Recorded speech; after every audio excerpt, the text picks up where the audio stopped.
Time to get up and go here with Coach Kyle. Welcome to another virtual edition of 8WW Workouts. We got some pretty special stuff lined up for you today. But before we begin, let's try and get everything organized here. What I would like you to do, number one, make sure you have enough space around you to be able to move around freely. I'm going to need you to get preferably a backpack, and you're going to load it up with water bottles, cans of food, heavy books, old magazines, anything you really think of to make it heavier with more or less symmetrical weight distribution. If you're lucky enough, I would love if you had a set of light dumbbells as well. You will also need your kitchen chair. It's not a kitchen chair, but it is a chair. And you'll also need an elastic band. If you don't have an elastic band, do not worry. You're going to be okay without it. Before we really get the ball rolling here, we got to do a little bit of posture prep. This is the kind of stuff that a lot of you have done more than a few times here. And we're going to be looking for a little bit of proficiency. It's going to take about 10 to 15 minutes to knock it out. So just kind of bear with me here. What I'm going to need you to do is get your mat. You're going to get down on the ground. I'm going to just turn my camera here so y'all can see me. I'm going to give you about 40 seconds to do every set that we got lined up here. Number one, we have a reverse crunch that we got to knock out. What I would like you to do is get a 90-degree bend in with the knee. They would call this a tabletop position in Pilates. I'm going to have you bring your feet together, bring your knees together, keep the hands on the ground. And I'm going to have you slowly move from the hip until your heels tap on the ground. Then you're going to draw the knees in, but without changing the angle of the knee. Preferably, I need you to lift that hip up off the ground. It's okay, though, if you don't get that hip all the way up. I need 25 in a row, and you're going to begin in 3, 2, 1, and go. 25 good reverse crunches here, and you're going to make sure you breathe out when you're lifting the legs up, and you're going to breathe in when you're bringing them back down again. Exhale on the way up, inhale on the way down. And remember, as an option, you don't have to actually lift that hip off the floor. You only got 40 seconds to knock it out, everybody. The time is critical here. We're going to try to keep everything moving smoothly. Make it look good, and remember, you should hear your breathing, you should feel your breathing, and you should see your breathing. You're going to breathe in through your nose, and you're going to breathe out through your mouth. Got to finish up quick. You only got about 10 seconds left to knock out set number one here, and then we're going to do that one more time. When you're done, don't even get up. You can just kind of stay put where you are. And we are done with set number one, beginning in 3, 2, and 1. From here, just take a moment, take a couple deep breaths. Make sure everything is where you think it should be. Are your knees together? Are your feet together? Do you have a 90-degree angle at the knee? Then have you relax that head on the ground again and gently bring them down. Deep breath in. Begin the exhale. Draw them up and in. Remember, the angle of the knees should not change. I need 25 more of these beginning in 3, 2, and 1. Get up and go. You got 40 seconds to knock it out again. Now, if you're tuning in live here, I can actually answer your questions in real time. So if you need any clarification, feel free to chime in. I should be able to hear you. And remember, when you're doing the reverse crunch, you got to make sure that you are not lifting that head off the ground. You're only moving one part of your body, and that will be your hip. Very important to move only what you need to move. You got to have everybody begin to finish up here. We're going to be over the finish line beginning in 3, 2, and 1. And lucky you, you don't even have to get up anywhere. We're going to be doing a shoulder bridge for this one. Again, you can keep your hands on the ground. It'll help you maintain your stability a little bit better. You're going to draw those heels into your butt. Keep the feet, shoulders width apart. Head on the ground. Take a deep breath in. And when you breathe out, you're going to push that hip off the ground as high as it will go. And then you're going to breathe in on the way down. Make sure the feet don't move on you. Breathe out on the way up. Breathe in on the way down. And you're going to be pushing off from the heel. I need 25 in a row, beginning in 3, 2, and 1. 25 of the shoulder bridge. Get up and move. And remember, the breathing here should also be really kind of closely monitored. You're going to breathe out when you're bringing the hip up. You're going to breathe in when it comes back down again. Now, you got to kind of be honest with yourself here, everybody. Make sure that you are not holding out that range of motion. We should really push the hip up as high as it can go. When you think you're at the top, try to push a little bit more. See if you can wrestle out another inch or two, and then go down. You only got 10 seconds left, everybody. I need a clean finish. And we're going to be through that finish line beginning in 3, 2, and 1. And again, you don't have to move anywhere. You got one more set of these to do, and then it's going to be complete. What I want you to remember is how you're doing this movement. You're going to see it a little bit differently later on during the primary movement component here. Right now, you got to adjust your feet. Are your heels tucked in towards your butt? Do you still have your feet shoulders width apart? And does your head relax on the ground? Take that deep breath in again. Push them all the way up, every inch that you can get, and breathe in on the way back down. Again, we got 25 in a row, beginning in 3, 2, and 1. Get up and go. 25 of these, everybody.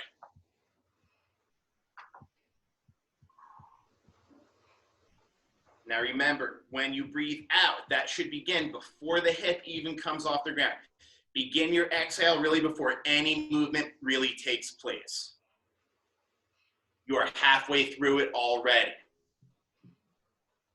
And like we mentioned a moment ago, remember this movement. You're going to see it again a little bit later, but it'll be done a little bit differently. It's going to be a little bit harder, a little bit more effective. And you're going to be done with it until then, beginning in 3, 2, and 1. From here, we're going to go directly into the fire hydrant.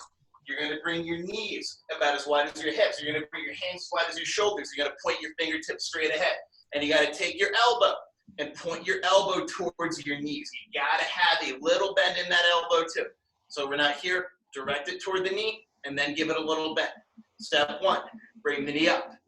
Step 2, rotate the knee forward, rotate the knee backward, and then bring it on the ground for a moment. Kind of like we did in the reverse crunch. We're only moving really from the hip. We're only moving from here. Lift it, rotate it forward, rotate it backward, and then bring it on the ground. I need 10 of these in a row. Every 2 movements is really 1 rep count. We do the left, and then we're doing the right. We're taking off into the first set of 10, beginning in 3, 2, and 1. Give me 10 in a row. And when you're doing this, you want to really try and push the range of motion, everybody. Don't settle for this. You got to bring the knee up as high as it can, and then initiate the movement. Really try and establish that lift. As a guideline, we should be able to get our knee to about the height of our hip. If you're having a hard time with it, definitely recommend practicing this a little bit more. Should be chugging along right about now. You only got 10 seconds left, and then we're going to hit the other leg. You will be done with it beginning in 3, 2, and 1. Without much of a pause, I want you to begin immediately on the other side. Remember, you got to adjust your stance, adjust your hands, make sure those knees are as wide as your hip. Elevate the knee, rotate forward, rotate backward, and then briefly bring it on the ground. You got 40 seconds to do the other side, beginning in 3, 2, 1, and go.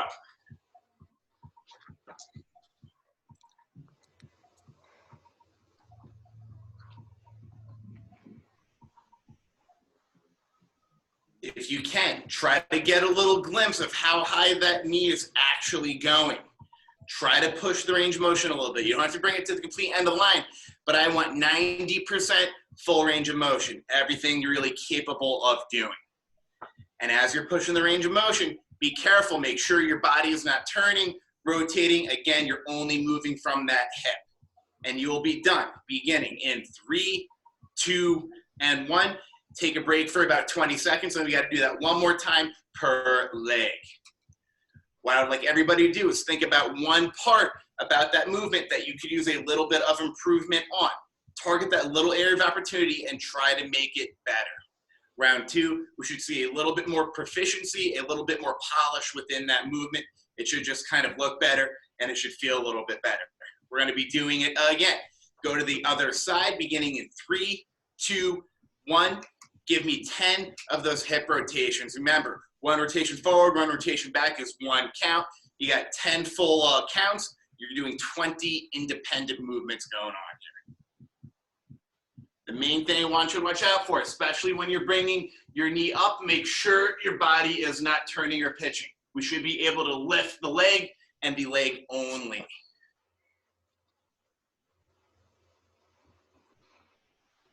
All right, team, looking good. You got 10 more seconds left, and then we got 1 more set on the other leg. You will be done beginning in 3, 2, 1, Perfect. No break here. Go immediately into the other leg. You got one more final set of 10, and then you want to see this one again, pardon me, today. Give me 10 in a row.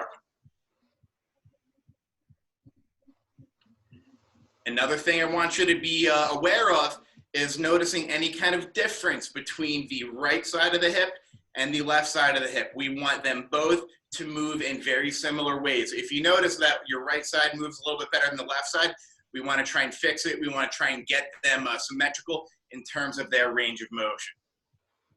You only get 10 more seconds left, everybody. And you will be there beginning in 3, 2, and 1. I'm going to turn my camera a little bit lower here. All right, we got the hip rotation going on. You're going to begin in the reverse crunch position, actually, which we already did. Feet together, knees together, 90-degree bend in the knee. Hands are going to go on the ground. You're going to very slowly turn from the hip. You're going to try to get the feet to actually touch the ground. And then we're going to rotate on to the other side. Notice how I am not lifting my opposite hand off the ground. I really need to try to press my palms down so I do not get motion further up the spine than I intend. I'm really trying to direct most of the movement right here to the hip and the lower part of my back. We're beginning a set of 20. You only got to do one time and one time only. And of course, if you need a little more resistance, feel free to bring the legs out a little bit further. That'll make it be a lot harder. One set of 20, 10 to the right, 10 to the left, beginning in 3, 2, 1, and go. Go get it. Good hip rotation. I want range of motion. I want control. And I want breathing. Make sure you breathe out when the legs are coming up. And you breathe in when they are coming back down again. Remember, one-time deal. You only got to do 20 of them. Give me your best effort. Give me your best foot forward. That is all I need. I'm going to give you a little more time to knock this one out. Because we're going up to 20, I'm going to give you a full minute to do this, everybody. When you get more tired, you're going to be a little bit more aware of what your hands are doing. Again, try not to let the hand lift off the ground. You want to really try and push it down into the earth.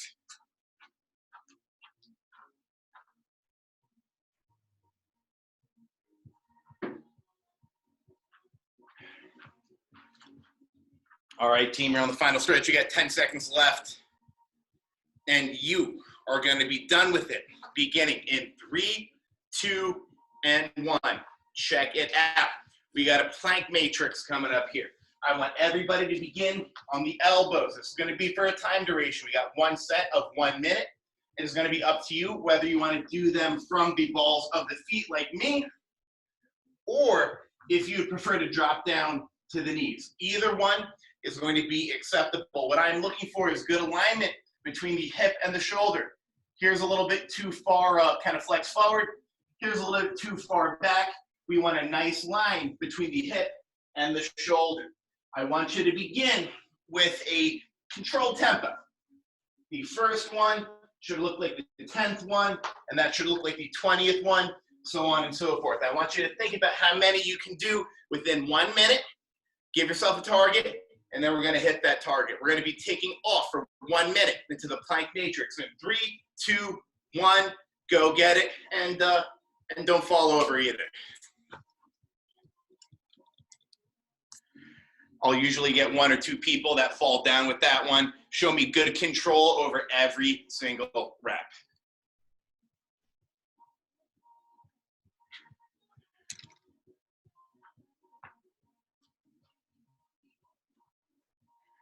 Now the challenge here would be to be able to maintain movement, maintain consistency in that movement, and at the same time, be able to let air in and out of your body. In other words, you got to figure out how to hold core stability, while at the same time, use your core to breathe. Easier said than done. This is a good way to try and force you through that test. You got 10 seconds left, everybody. Lean through to that finish line. When you are done, and if you're lucky enough to have one of these, any kind of elastic band, I need you to go grab it. You are done, beginning in 3, 2, and 1. Check it out. We have a little bit of shoulder prep work coming up here. What I need you to do is grab your elastic band with a 90-degree bend in your elbow, about shoulder's width worth of elastic in between. And as one movement, we're going to rotate the hand externally, keeping the shoulder squeezed down and back until the band actually finishes by touching your shirt. Breathe in when it comes back. Exhale during that pull. We have 2 sets of 10. Really, we're going to think like 20 in total. If you need a break at the 10 mark, feel free to take it. Otherwise, try and work your way up to a full set of 20. We're beginning in 3, 2, 1, and go. I'm going to give you a full minute to try and get through all 20. And again, if you want to throw in a break after the 10th one, completely cool, as long as we are totaling 20 of them. I want everybody to be careful that their head and neck don't move when they're initiating this pull. Again, we're really thinking about where we intend to generate movement and where we do not intend to generate movement. Where we don't intend to generate movement is the head and the neck. Less is going to be a little bit more here. Try to keep everything aligned and try to keep the shoulders from falling upward. Keep them pulled down.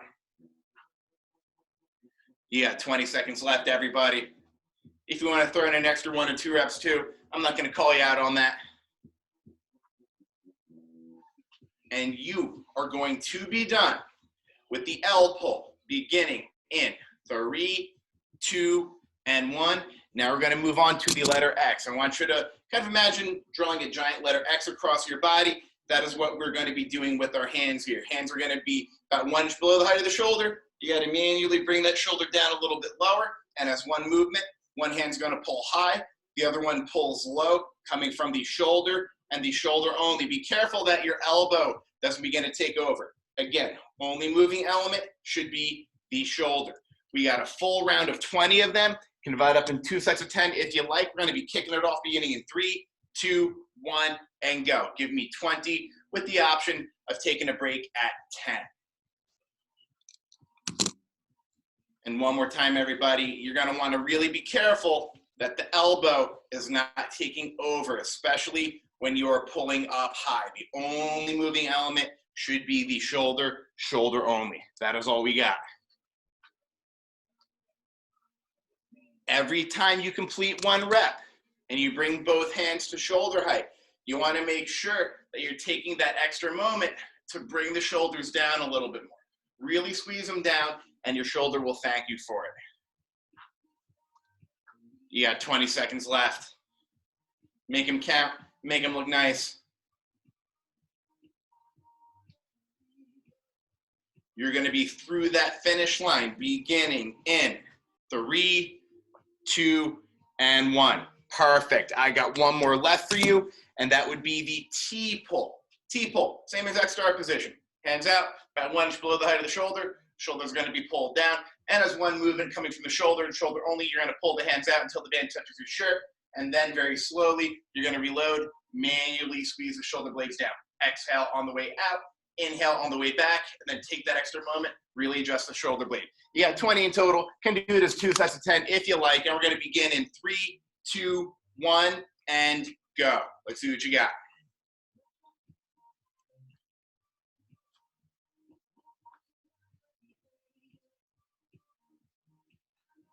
Make sure whatever you do, the shoulders aren't coming up like this. If you kind of look like a turtle trying to hide in a shell, you got to fix it. Bring the shoulders down, bring the shoulders back. And again, that will put them in a much better posture. You're already halfway through it, everybody. You got 30 seconds up. You got 30 to go. And then we're moving right along. I got one more for you in terms of posture prep, and then you will be done.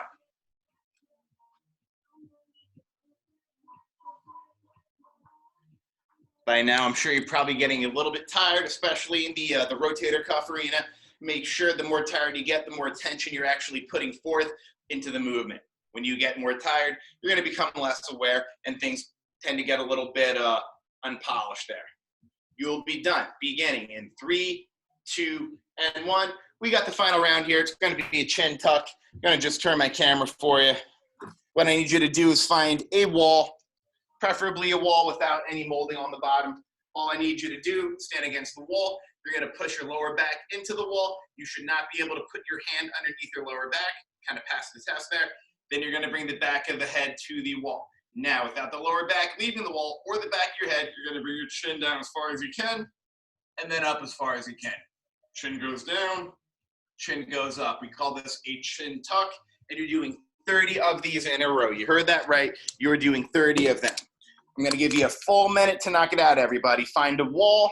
We're gonna begin our chin tuck 430, beginning in 3, 2, and 1. Give me that good chin tuck 30 times, everybody. Now remember, the whole point of doing this particular movement is to tell your body that you should be able to move the more mobile part of your spine, which is your cervical spine up here, without changing your lower back position. If you can't move your head up and down and maintain that constant closed lower back, we know whenever you move any part of your back, especially up here, that lower back is shifting its position slightly. Get good at it. We're halfway through. You got 30 seconds up. You got 30 to go. Then we're going to show you some of the primary movements going on here.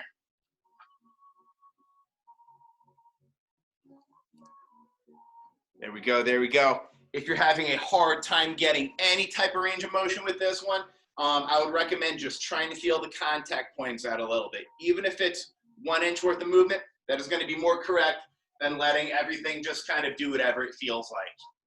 You're going to be done with the chin tuck beginning in 3, 2, and 1. All right, it is time to do the primary movements. What I need everybody to do is grab your backpack, which hopefully you have filled with something heavy. I'm going to show you a little preview going on here of what we got going on for the skill-based workout. What we're going to be doing are 3 sets of 12. You got 1 minute on, you got 1 minute off of everything. We're doing a backpack squat with a curl. We're going to be doing an elevated bridge. Remember, we said you got to remember the bridge in the warm-up. We have a funky movement called an airplane plank. It's kind of like a half push-up, kind of like a push-up on the elbows. We have a renegade row, classic kind of plank row. You're going to use either your water bottle or a dumbbell for that one. We have a step-up, which would qualify as a lunge-based movement. And then we have a rotational high pull to finish up the day. We're going to begin with our backpack squat. I'm just going to turn my camera a little bit here. And again, you will need your backpack for this one. Check it out, everybody. What you're going to do is grab your backpack, not by the handles. You're going to grab it by the fabric along the side here. You're going to have a 90-degree bend in with your elbow. What I need you to do, step 1, is load it in front of your chest or stomach. Should be right about here. Step 2, you're going to curl it on to your right shoulder. Come all the way down into your chair. Come all the way up off your chair. Then we're going to reload it in the front. Then we bring it up to the other shoulder. Load it on the left. Down and up and then center. So we have this addition of the curl to go along with our squat. We got a lot of core going on there. Make sure your hip and your shoulder remain aligned with one another. You got to do 12 of them in a row. You got a full minute to knock them out, beginning in 3, 2, and 1. Backpack squat with the curl. And by the way, if you don't feel like you need that chair, feel free to omit the chair. If you can go all the way down and all the way up without it, forget about the chair. Only use your backpack, everybody. For many people, though, the chair is going to add another level of support, and it's also going to give you a target to hit in terms of the range of motion. I can't tell you how many times I go to the gym and people think a squat looks like this, right? If you're not going down to about the height of a chair, then your squat is not really going to help you that much, at least day to day. We're more than halfway through that set, everybody. You got 20 seconds left. And remember, I want you to try to take up as much of our minute per set as you can. If you're knocking out all 12 in the first 15 seconds, you're probably moving a little bit too quickly. We're done with set number 1, beginning in 3, 2, and 1. Take a break for a moment. You got a minute, maybe drink a little something. Right now, you probably know where the hardest part of the movement really is. It could be trying to make it through the whole set of 12. It could be trying to get that range of motion down, or maybe even the upper body strength to do that curl. I want you to really focus on the area of opportunity and make it improve. What I want everybody to try to do for set number 2 is spend a little bit more time under tension. What that means in plain English is after you get that bag to your shoulder, come down in 1, 2, 3. You can come up as quick as you like, but we want you coming down in that very slow, controlled way. That's going to give you a much better result without having to go heavier or do more reps or do more sets of these things. We're taking off into set number 2, everybody, beginning in 3, 2, and 1. Find that chair, bring your butt all the way down to it, or if you don't need the chair, bring the butt all the way down to the floor. need 12 of them, and they should look very clean. The first one should look like the fifth one, and that should look like the 12th one. Remember, are you going down in that count of 3? If the answer is no, say it out loud. 1 1,000, 2 1,000, 3 1,000. That is how long it should take your butt to come down into your squat. We are halfway through set number 2 already, everybody.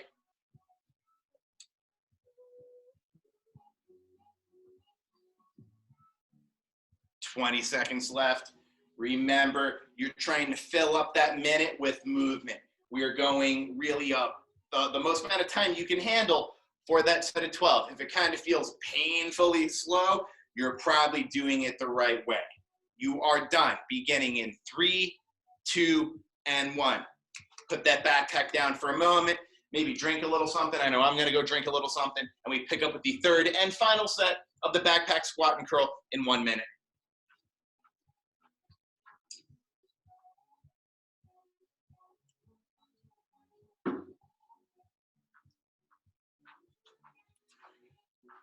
Now we are approaching the third and final set. What I want you to think about is what you think needs the most amount of improvement. That should be given a large amount of your attention. Find the weak link, change the weak link into an opportunity, and then you change that opportunity into a strength. We got the third and final set of these coming up, everybody. We're gonna kick it off. You only need 12. Try and fill up as much of that minute as you can. And if we got some strong people out there, remember, you can go a little bit more than 12 if you can do it with good form. We're gonna be kicking it off in 3, 2, and 1. Give me a curl, give me a squat, give me a full range of motion down. That is all I need. Now make sure you're breathing efficiently, especially as you're getting more tired here. Remember, when you're coming down, that is when you're breathing in. When you're lifting up, that is when you are breathing out. Breathe in on the way down, breathe out on the way up. And remember, you should hear your breathing, see your breathing, feel your breathing. If your breathing sounds like that, we're probably not breathing through your diaphragm. Really focus on generating a loud breath. If you can breathe louder, you're going to be getting more core activation. You're going to be getting more oxygen into your body. We're going to be crossing that finish line in 3, 2, and 1. Put that backpack down. You are done. That is the third and final set of these squats. We're moving right along here. Remember in the beginning, I told you to remember the bridge.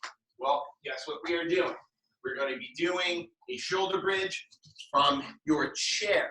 What I need you to do is make sure that you have a sturdy chair and you're not on a surface that will slide easy. If your chair is sliding underneath you, I would recommend putting the back of your chair, this side, to the wall. That way we know it's not going to slide out from underneath you. Check out what we are doing. We're going to bring your butt nice and close. We're going to keep your feet shoulders width. And really, we want your heel to be in contact with your chair. You can keep the hands out to the side for a little bit more stability. Now, all I need you to do as one motion, take a deep breath in.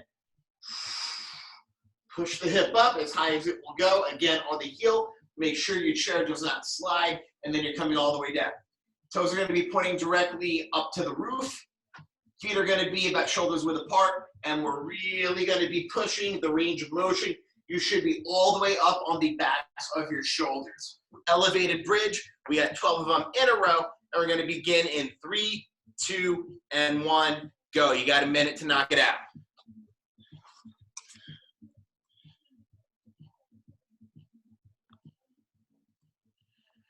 Remember, everybody, the breathing here really, really matters. And because your feet are on an elevation, that should kind of force you into slowing down a little bit more and getting more time under tension. If you're knocking out 12 of these in 15 seconds, again, you're probably not doing it the way I would like you to do it. We want a huge range of motion. You are halfway through it, everybody. Pace it out.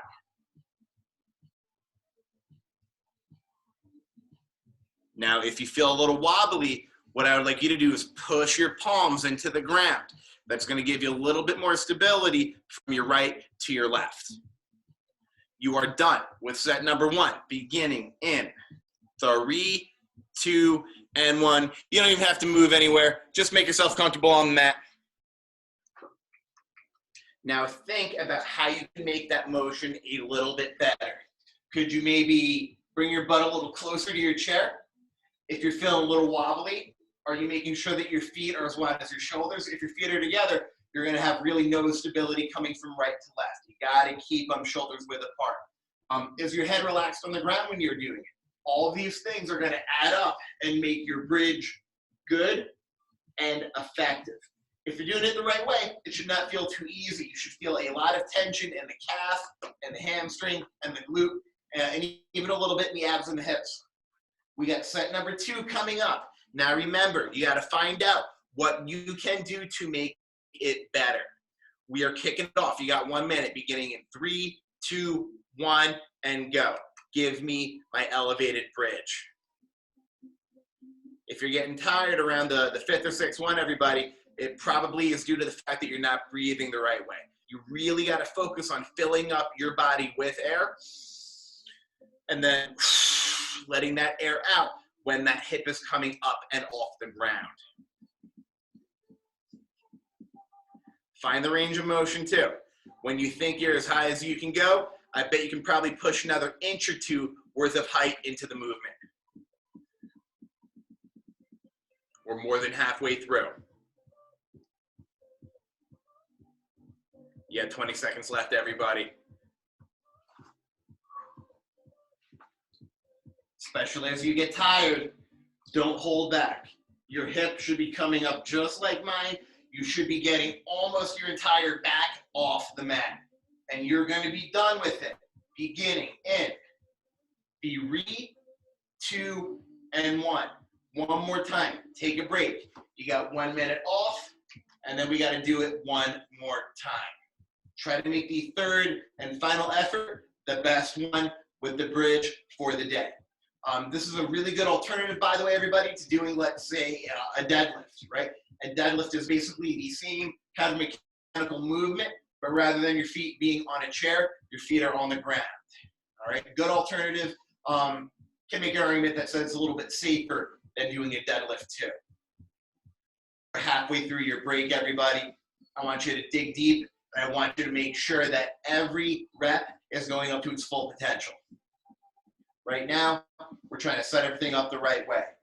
Dig the heel into your chair, point the toes up, make sure your feet are shoulders width apart, make sure your butt is really nearby that chair. If you're far away, it's not going to work so good. You got to bring your butt almost right on top of it. Take a deep breath in.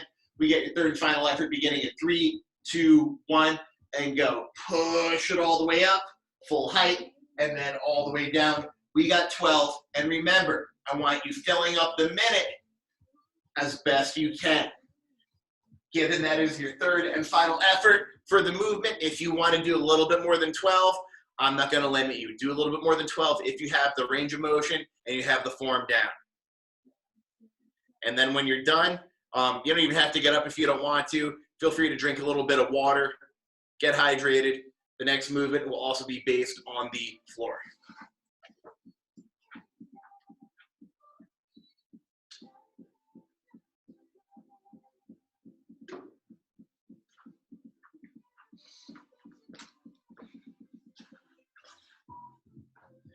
When you are done, feel free to kind of push that chair out of the way for now. The only thing you will need is your own body, hopefully a mat if you have one, and some space on the floor. You're going to be done with the third and final bridge beginning in 3, 2, and 1. We are moving on. We got a funky movement called an airplane plank. If you've ever done an airplane push-up with me, you're going to know what I'm talking about. If you haven't done it before, definitely pay attention. Here's what you get to do. We're going to get you flat on the ground. You're going to be up on the balls of your feet. Don't let the knees collapse in. In fact, your knees should be off the ground the entire time. If your knee is on the ground, you're doing it the wrong way. Step 1, pretend you're an airplane. Bring the hands all the way out. Step 2, bring your elbows on the ground directly underneath your shoulders. Step 3, we're going to push your entire body off the mat, coming from the elbows and forearms. And we're coming all the way down. Take a look at my knee. Look at how it does not fall to the mat. I keep it locked down. Step 1, step 2, and step 3. And if you were listening, you probably will hear that breathing that I'm doing while I'm pushing up. Again, you got to have a real nice exhale when you're pushing off the mat. As an option, if you cannot do it the right way, what I'm going to have you do is come from this position, and you're just going to tuck your feet back behind your butt. Rather than the knee lifting off the ground, your hip will lift off the ground first. If you want to make a motion stronger, we got to make the motion exist. Make the motion exist for you in a way that makes sense for your ability. We got 12 of them in a row, and we're going to be taking off in 3, 2, 1, and go.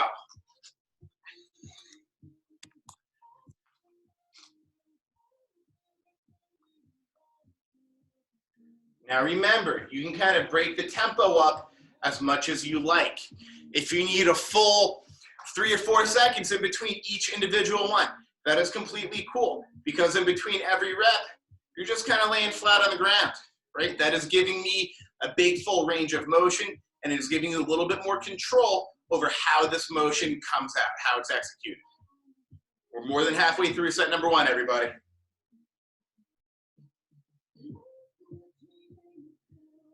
You got 20 seconds left to make them look good.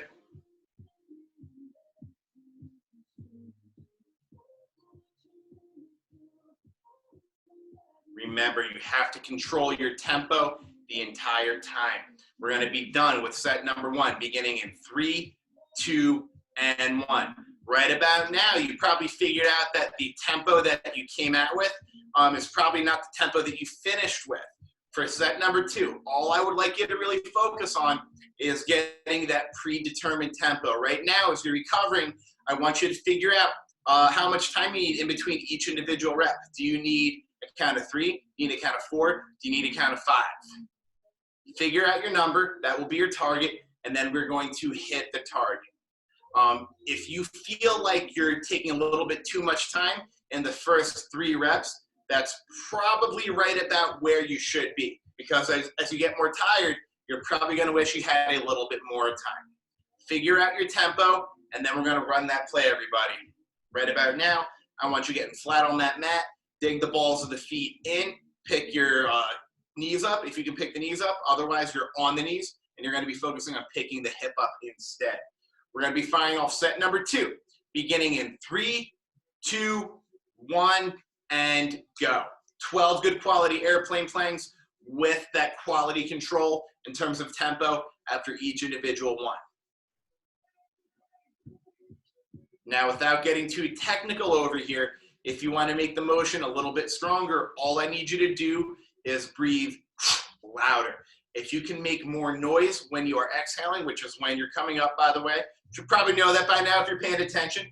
It's not going to make it completely effortless, but you're going to feel about there's a 10% decrease in terms of overall effort just by breathing louder.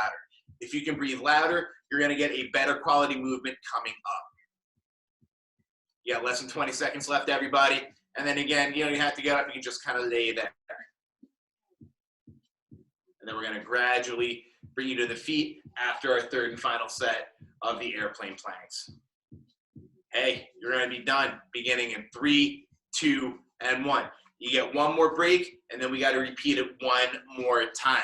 Right now, I want you to focus on your biggest area of opportunity.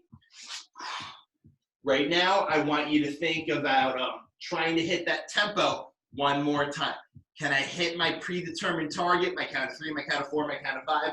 And can I do it while maintaining good rigidness with my core? Notice how my back doesn't move, my hip doesn't move, I'm not moving like a worm. My entire body should be very stiff. That is how we are targeting your core. Not by the core moving, but by the core not moving. You got your 3rd and final set coming up, everybody. I need you to dig deep, and I need you to roll it out strong. We're going to begin in 3, 2, 1, 12 more good airplane planks, and then we are moving along, everybody. You're looking good.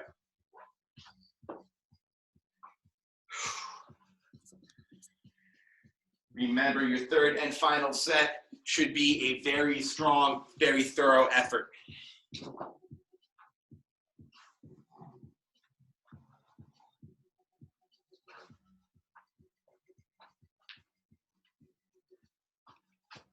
And again, I am never going to limit you. If you feel like you got another couple reps there at the end and you got the form, you got the strength, I want you to deliver. When you are finished, what I would like you to do is grab one of three things. I either want you to grab a dumbbell, a water bottle, or something heavy, anything you can get your hands on. A can of detergent, a gallon of milk, something heavy. We're going to be doing some rowing coming up right now. Check it out.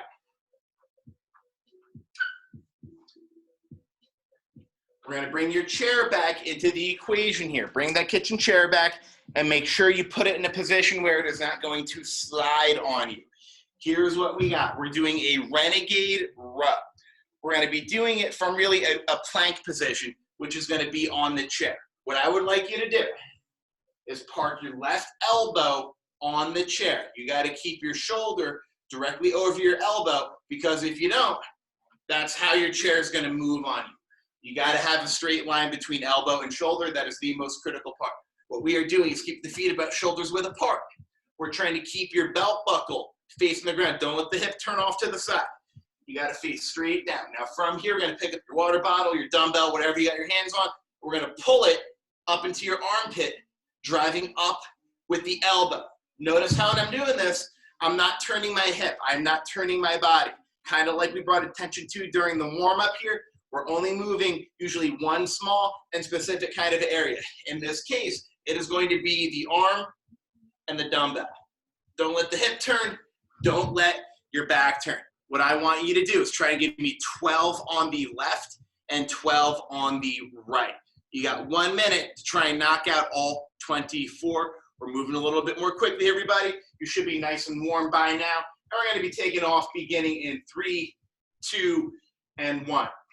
Give me a good renegade row and make sure that your hip is not turning, all right? Your core should be engaged to the point of it not moving 1 inch.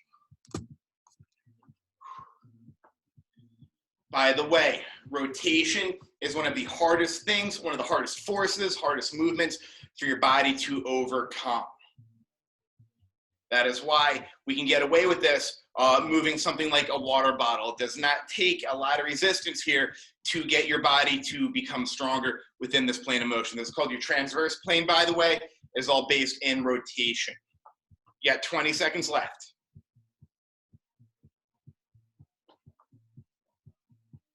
Now remember, what we want is 12 on the left and 12 on the right. We're moving a lower weight. We're moving it over a relatively short distance. That is how we can kind of justify us moving at a little more quick pace going on here. And you're done with set number 1, beginning in 3, 2, and 1. You should have completed right now 12 on the left and 12 on the right. If you haven't done the second set there, do it right now. Everybody else, you are taking a break. What I want you to think about right now is 3 exercises that you know, or not even exercises, 3 machines that you know that you can find in a gym that involve turning or twisting or rotation. You're going to have a pretty hard time trying to figure that out because rotation is not very common. However, what is very common is people hurting themselves within the plane of rotation. That is why people will blow out their back shoveling snow. That is tennis elbow. That is golfer's elbow, right? So tennis and golf, they both revolve around rotation. So a lot of the real common sports injuries are based in the rotational plane. In this case, what we're doing is anti-rotational. We're focused on how to not generate that rotation, right? We control the rotation first, and then later on, we can initiate it more as prime movement. We're going to begin set number 2, everybody. Remember, one more time, you got 12 on the left, you got 12 on the right. That is what we want. You got 1 minute to knock it out. Keep that hip nice and square. We're going to be taking off in 3, 2, 1, and go. Deliver.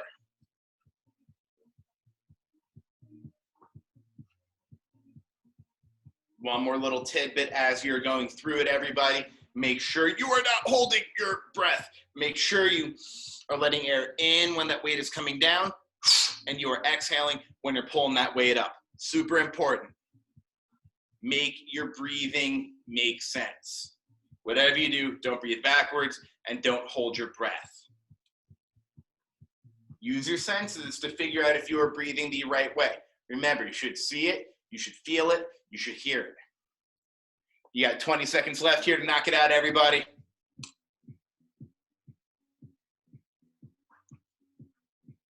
When you are done, if you want a little bit of extra credit, feel free to check your plank.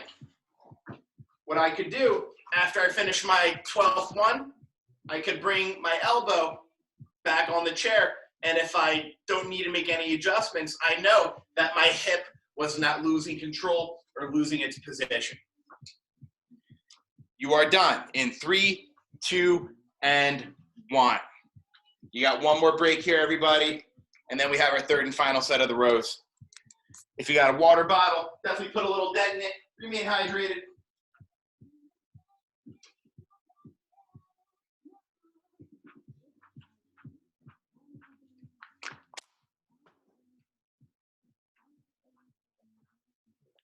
Now that we are approaching the third and final set, what I want you to do is really pay more attention to the tempo.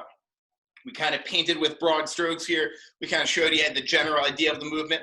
Now we're going to focus more on the how. How is the movement being executed? What I want everybody to try to do is spend that time under tension. Are you pulling up in the count of 1 and coming down in a count of 3? 1, 1, 2, 3. 1, 1, 2, 3. All the while, not turning that hip from underneath you. We got that final set.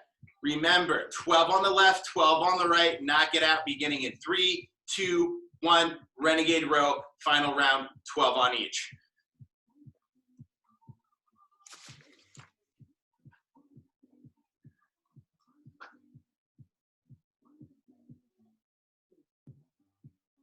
I want everybody to dig a little bit deeper, try to get the energy level up a little bit, try to get your willpower up a little bit. I know your body is probably trying to quit around this point. You are nearly finished. We went pretty far. We got to keep going. We just have 2 more primary movements to knock out. You are nearly done. You're more than halfway through that set, by the way. If you haven't switched to the other arm, now would be a good time to do it.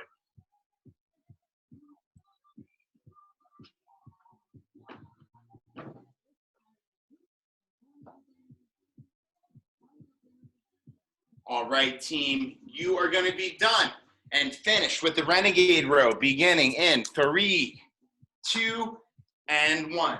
Now, we have a lunging-based movement coming up. Now, remember, a lunge is qualified by coming up on one leg and transferring my body weight to another place. So rather than do a standard lunge, we're going to do a step up. Now, we have 2 options. Option 1, you could do a step up on your kitchen chair as long as the height of the chair is not higher than the height of your kneecap. You can kind of see it right here. This is pretty much the highest surface I can safely step on. If you cannot step on your chair safely, what I'm going to have you do is go to your stairs, either going up your stairs or down in your basement. If you're going down the basement, make sure you start at the bottom of the steps. I don't want you to fall down the stairs, and you're going to be doing the step up from an actual step. Here's what we got. You're going to begin on your non-dominant leg first. Now, in terms of rep count, we're doing 12 in total. You got 6 on the left, you got 6 on the right. Non-dominant or weaker side is going first. That foot is going to be on. Hands are going to be up like a boxer. Make sure that you're not using your arms for balance. And as one movement, what I need you to do is come all the way up on that chair in a good posture for your step, and then come down in a 1, 2, 3. Up in 1, down in 1, 2, 3. Now make sure that you are not changing the position of your back when you are doing this. A step up should come from where? It should come from the legs. So when I come up, if you take a look at my spine, there's no real change in its position. What I need you to not do is this, right? Your body would probably prefer to do that, but we want to get all of that workload into the muscle tissue of your leg. Find the spot that works best for you, either on your chair or on your steps. You got 12 in total, you got 6 per leg, and you got 1 minute to knock it out. We're going to be kicking off that step up beginning in 3, 2, and 1, and go.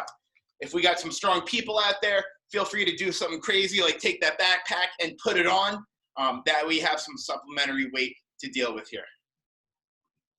And one more time, we're doing 12 in total, not 12 on each. 6 on the right, 6 on the left. You got a full minute to do it. And remember, you have to come down with control. I don't just come all the way up and then let my body just crash down. I come up in that count of 1, and the way down should take about 2 or 3 times longer than the way up. We're halfway through it. If you haven't gotten on the other leg yet, definitely try and knock it out.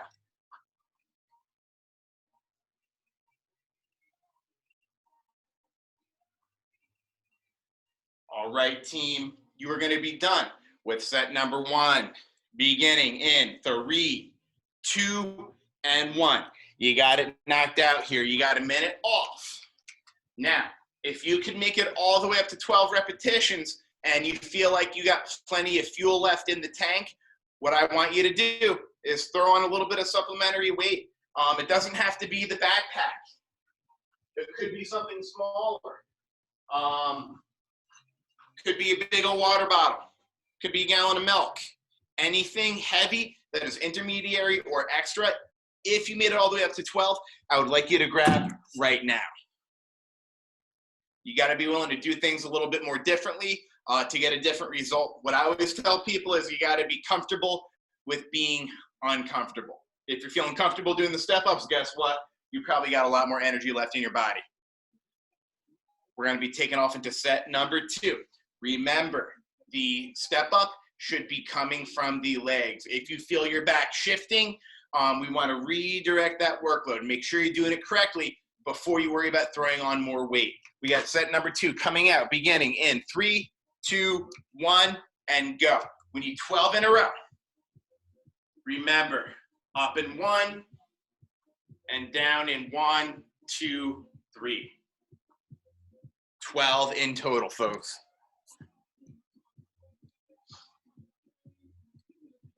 Right about now, you're probably feeling a little bit short of breath. You're probably feeling the heart rate come up a little bit. I need you to get that heart rate down by controlling your breathing. Your breathing is going to put more oxygen in your body, and that way your heart doesn't have to worry about pumping that remaining oxygen. You breathe better, you get the heart rate down a little bit quicker, you get it under better control. You only got 15 seconds left, everybody. And remember, you're trying to fill up as much of that clock as you can with this movement. You are done with set number 2, beginning in 3, 2, and 1, and take a break. You got 1 more minute off. We got 1 more set of the step up, and then we're moving along, everybody.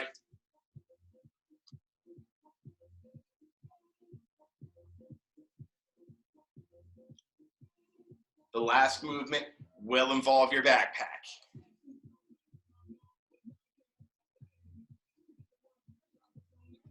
Right about now, I don't care if you got to operate on willpower alone. You've came this far.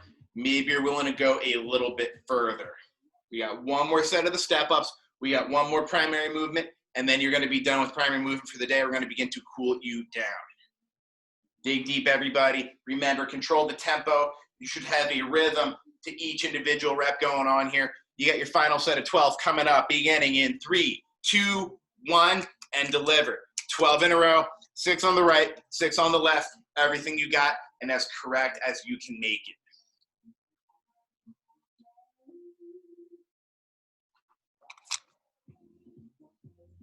Come on, keep that core engaged, keep the shoulders pulled back. If I were to summarize your posture in like 1 sentence here, it would be to bring your heart up into the sky. If you can think heart to the sky, you're probably gonna have better posture and better balance for this movement, everybody. You're halfway through it. If you haven't gotten on the other leg yet, you should be going to that leg right now.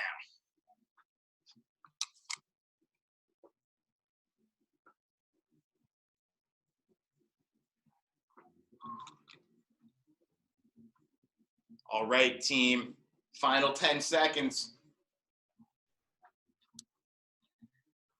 And you are done, beginning in 3, 2, and 1. All right, everybody, got 1 more primary movement to do. It is going to be a rotational high pull with your backpack. I got the camera angled down a little bit here so y'all can see me. What I want you to do is grab your backpack by the top loop. If your backpack doesn't have a top loop, grab it sideways here. Now here's what we got going on. We're gonna cock the backpack to the right side of our body, and then keeping the elbows higher than the shoulder, we're gonna pull it up. I'm gonna change the angle a little bit here. Check it out. Step 1, cock it to the right, rotate the hip. Step 2, back to the center, pull the elbows up. Rotate right, pull it up. Rotate right, pull it up. So we're doing 12 in total. That means you got 6 on the right. That means you got 6 on the left. Now, if you're feeling pretty strong, what I want you to do is come up and then bring it down slow. Turn, bring it up quick, and bring it down slow. Rotational high pull with your backpack. We're doing 12 in a row. This is the final primary movement, and we're beginning in 3, 2, 1, and go. Let's see what you got. It's a pretty small number here, folks. You're only doing single digits on the right and left. 6 right, 6 left. There's a set of 12, and then you get to take a break.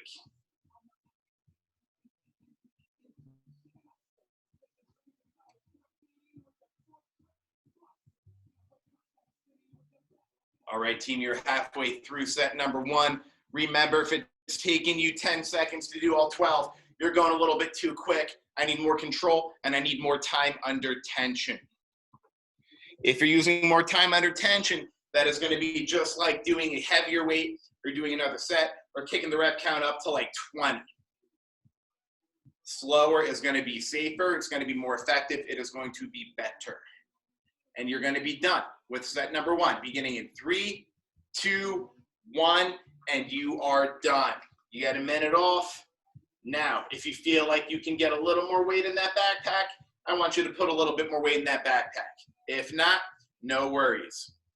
And realistically, if you need to deload a little bit of weight from that backpack, that is okay too.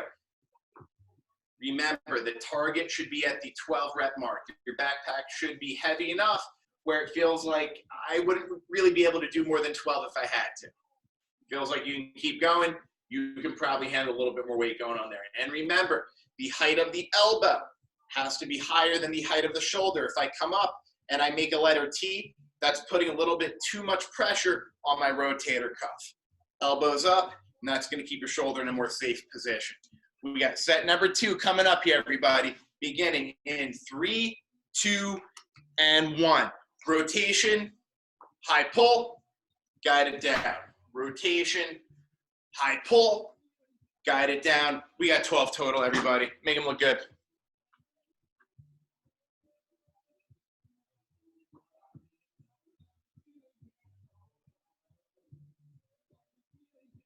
Now remember, you have to have enough stability within that backpack to allow it to not continue to swing back and forth like a pendulum on a grandfather clock. By the time my rotation to the front is done, I should have good control over the up and down movement of that backpack. If it's still swinging, I need more control. You are nearly done.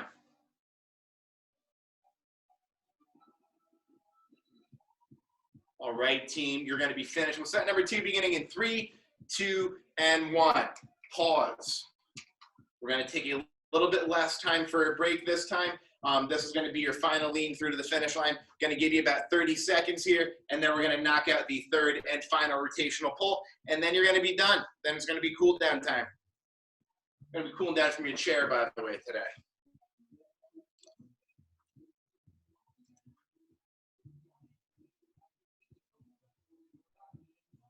All right, team, are you ready? You got 1 minute to do your final and 3rd set of the rotational high pull. And we're going to be taking off in it beginning in 3, 2, 1, go. Final minute, final round of 12. Show me what you got.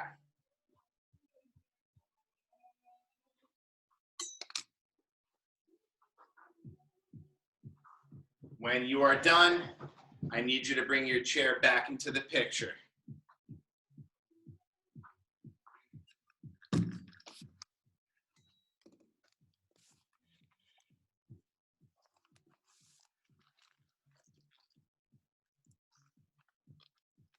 Final 30, everybody.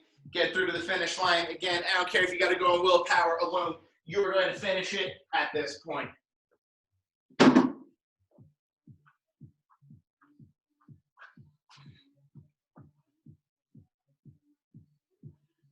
All right, team, you are going to be done in 3, 2, and 1. Put that backpack down, grab your chair, and have a seat in your chair. I'm just gonna angle my camera a little bit so y'all can see my feet. All right, here's how we're gonna cool down, everybody. Gonna do a little bit of mobility and stretching work for the calves and the ankles today. What I would like you to do is have a seat in your chair. You're gonna keep your feet directly underneath your knees. We got about a 90-degree angle going on here in the knee. We got your back up in a very tall posture. Now, all I need you to do is 2 key movements. Step 1, we're going to bring the balls of the feet off the ground. Step 2, we're going to bring the heels all the way up off the ground. Step 1, pop the balls. Step 2, pop the heels. You may notice that this motion here feels a little bit restricted. What we're trying to do is open up the ability of your feet to move and your ankles to move. That way, any structure above it has to move less. We're going to take about 30 seconds. I'm going to have you as many of these as you can, beginning in 3, 2, and 1. Show me what you got. 30 seconds. Really try and bring the balls of the feet up as high as you can. That is the most important part.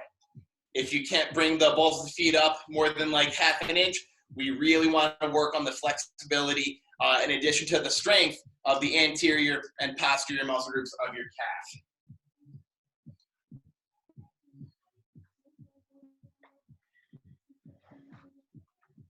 And we just did a big hour-long workout. You should have no problem moving your calves around and moving your feet around, especially being that you are in a chair, right? Check it out. I got one more for you. This is going to be for your shoulder. Again, you're going to be sitting down. You're going to be in a nice tall posture. You can't have any kind of forward lean. Really open up your posture. Think heart to the sky. We're doing a little bit of shoulder mobility here. Keeping that posture. We're going to bring your thumbs together, fingertips facing your camera. As one movement, you're going to bring the thumb on your right arm up.